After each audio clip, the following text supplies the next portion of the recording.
भगवन मेरा बस साथ दे देना, सदा आशीष का भूखा कि सर पर हाथ दे देना। मेरे गुरुवर मेरे स्वामी बस एक तेरा सहारा है। मेरे गुरुवर मेरे स्वामी बस एक तेरा सहारा है। मेरी नैया भंवर में है, सहारा नाथ दे देना। मेरी नैया भंवर में है, सहारा नाथ दे देना। यह गुरु पूर्णिमा उत्सव मनाते हैं। तो उत्सव मनाने का तात्पर्य यह है कि हम आप महर्षि वेद व्यास जी को याद करें, ध्यान में रखें कि आज ही के दिन हमारा वेद लिखा गया था, संकलित किया गया था। तो ऐसे अन्य अन्य विचार हैं,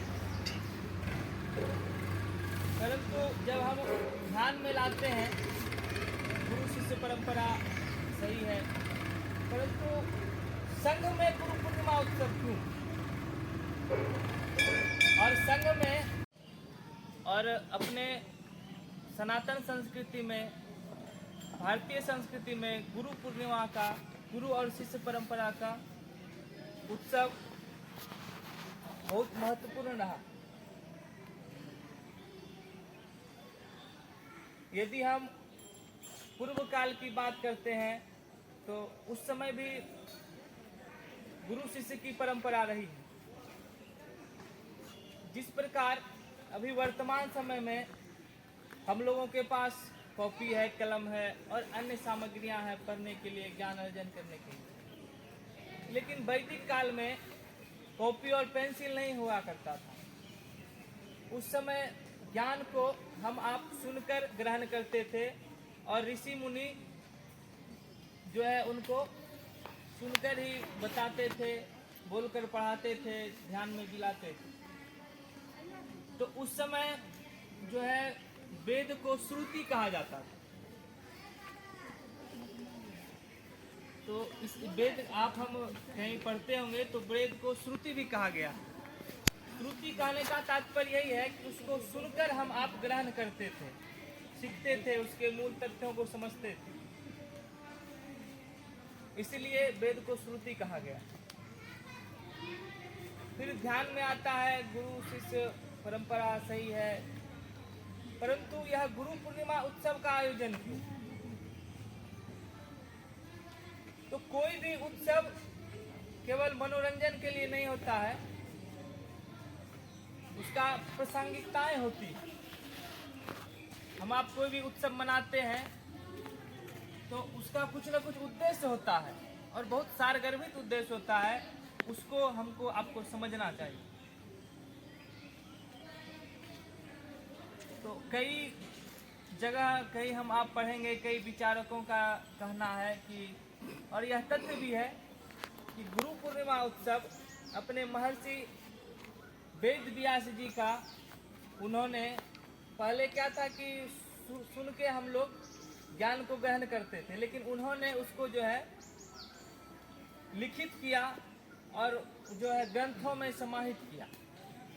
नहीं तो यद्यपि क्या होता है, लोगों की स्मृतियां अब कमजोर होती जा रही हैं। आज से हम कुछ वर्षों का अध्ययन करेंगे और विगत वर्षों में हम आपका जो है खान पान वातावरण के कारण हम सबों का स्मृति बहुत कमजोर होते जा रहा है। तो उन्होंने सोचा कि यदि हम इसको संकलित नहीं करते हैं, इसको लिख कर नहीं रखते हैं, तो फिर तो हमारा ज्ञान सारा समाप्त हो जाएगा। तो कहा जाता है कि आज ही के दिन महर्षि वेद व्यास जी वेदों को संकलित किए थे और उसी उपलक्ष्य पे जो है यह गुरु पूर्णिमा उत्सव मनाया जाता है। कहीं कहीं यह भी वर्णन है कि आज ही के दिन उनका जन्म हुआ। उसको छोटे मोटे कीट वगैरह काट रहा था, बहुत से जो बिच्छू वगैरह होता काट रहा था, फिर वो बर्दाश्त करके वहाँ से उठे। चूँकि गुरु का आदेश है और हम कैसे उसका उल्लंघन कर सकते हैं। और गुरु जी ने इतने विश्वास से हमको भेजा इस कार्य के लिए, तो कुछ ना कुछ वो जरूर सोच के भेजे होंगे। वो लेटा रह गया, फिर रात भर लेटा रह गया। और भोजन के समय जब गुरु जी आए तो सब शिष्य लोग था, तो पूछा कि आरुणि नहीं दिख रहा है। तो एक शिष्य बोला, गुरु जी आप ही तो भेजे थे उनको खेत वहाँ पे। हाँ हाँ, तो वो नहीं लौटा है, तो नहीं लौटा है। तो फिर गुरु को ऋषि धौम्य जी विचलित हो रहे थे कि आखिर वो आया क्यों नहीं है, क्या हो गया, नहीं हो गया। तो फिर रात अधिक हो गई थी, उन्होंने रात में नहीं गए, रुक गए। फिर जैसे ही प्रातः हुआ, सुबह सुबह सभी शिष्य को लेकर बोले चलो आरुणि को देखते हैं। तब जब खेत गए तो आरुणि पानी से और ठंड से इतना अकड़ गया था उसका शरीर, वो चेतन अवस्था में चला गया था। फिर ऋषि धौम्य आवाज़ देते हैं आरुणि आरुणि, तो फिर रुद्र आवाज़ में कहता है जी गुरु जी मैं यहाँ हूँ। तो फिर गुरु जी जाते हैं, उसको उठाते हैं, देखते हैं। तो बोलता है कि तुम यहाँ लेटे हुए। बोला हाँ, पानी का प्रभाव बहुत अधिक था गुरु जी, मिट्टी देने से भी नहीं रुक रहा था, तो मुझे लगा कि हम लेट जाएंगे तो रुक जाएगा, और सही में रुक गया। तो बोला वाह आरुणि, यह तुम्हारा समर्पण। हाँ, तुमको आज से विश्व जानेगा। कोई शिष्य आरुणि भी था, तुमको अद्वैत नाम से जानेगा।